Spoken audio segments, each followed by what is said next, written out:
முழுவதும் வழக்கறிஞர்களுக்கு ஒரு பாதுகாப்பற்ற சூழ்நிலை நிலவி கொண்டிருக்கிறது. நேற்று கிருஷ்ணகிரியில கண்ணன் ஓசூர்ல கண்ணன் என்கிற வழக்கறிஞர் நீதிமன்றத்திலே நீதிமன்ற உடையிலேயே வழக்கறிஞர் உடையிலேயே அவர் வெட்டி படுகாயப்பட்டிருக்கிறார். அவர் பிழைத்து விடுவதாக சொல்லியிருக்கிறார். ஆனால் மிக மிக மோசமான முறையிலே படுகாயப்பட்டிருக்கிறார். வழக்கறிஞர்களுக்கு பாதுகாப்பு இல்லாத ஒரு சூழ்நிலை இன்றைக்கு தமிழக நீதிமன்றங்களில் நிலை வருகிறது என்பது வேதனைக்குரிய ஒன்று. எனவே உடனடியாக உயர்நீதிமன்றம் தாமாக முன்வந்து ஒரு வழக்கினை பதிவு செய்து வழக்கறிஞர்களுக்கு உரிய பாதுகாப்பினை வழங்கின நடவடிக்கை எடுக்க வேண்டும். அதோடு தமிழக அரசு உடனடியாக வழக்கறிஞர் பாதுகாப்பு சட்டத்தை நிறைவேற்றி தர வேண்டும் என்று வலியுறுத்தி மயிலாடுதுறையில் இருக்கக்கூடிய அனைத்து நீதிமன்றங்களை புறக்கணித்து மயிலாடுதுறையில் உள்ள அனைத்து வழக்கறிஞர் சங்கங்களின் சார்பிலே போராட்டம் நடத்தி கொண்டிருக்கிறோம்.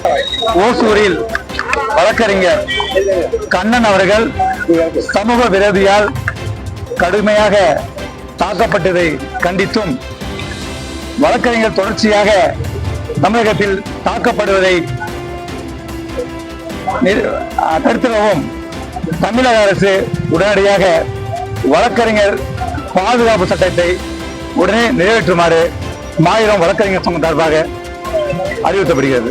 மயிலாடுதுறை மாவட்டத்தில் உள்ள அனைத்து நீதிமன்றமும் இன்றும் நாளையும் நீதிமன்ற பணியிலிருந்து விலகி இருப்பது என்று முடிவெடுக்கப்பட்டுள்ளது.